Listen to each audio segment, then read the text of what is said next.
Pamumunuan ko ang isang revolusyon sa puso, isip at gawa.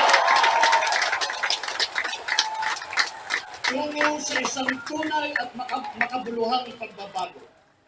Pamumunuan ko rin ang isang kampanya upang makamit natin ang ating mga pangarap sa buhay.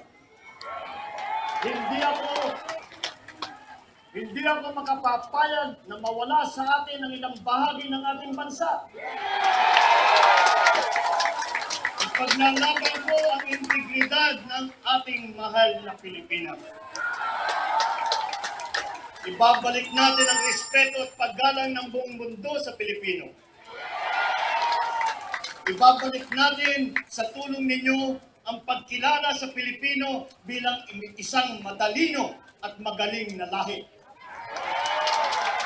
Ibabalik natin ang ating dignidad. Ibabalik natin ang kultura ng Pilipino na mapagpakumbaba, may takot sa Diyos at mapagmahal sa magulang, sa mga nakakatanda at sa kapwa.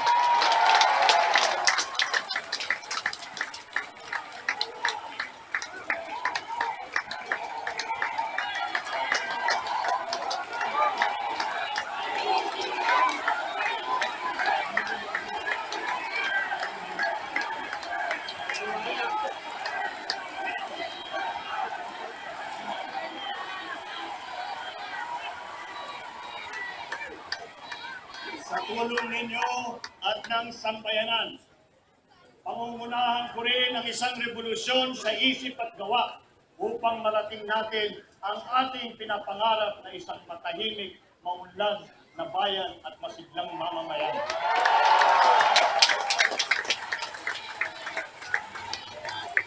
Dahil dito, taus-puso kong tinatanggap ang hamon ng panahon, ang hamon ng bagong henerasyon.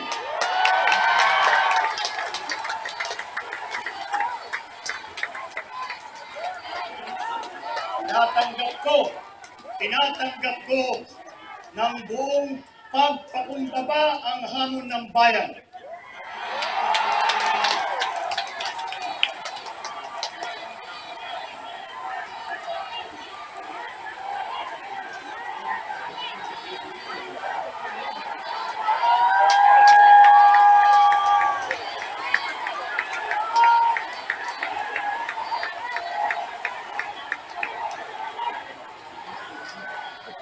Tatakbo ako sa susunod na halalan bilang Vice Presidente ng Republika ng Pilipinas.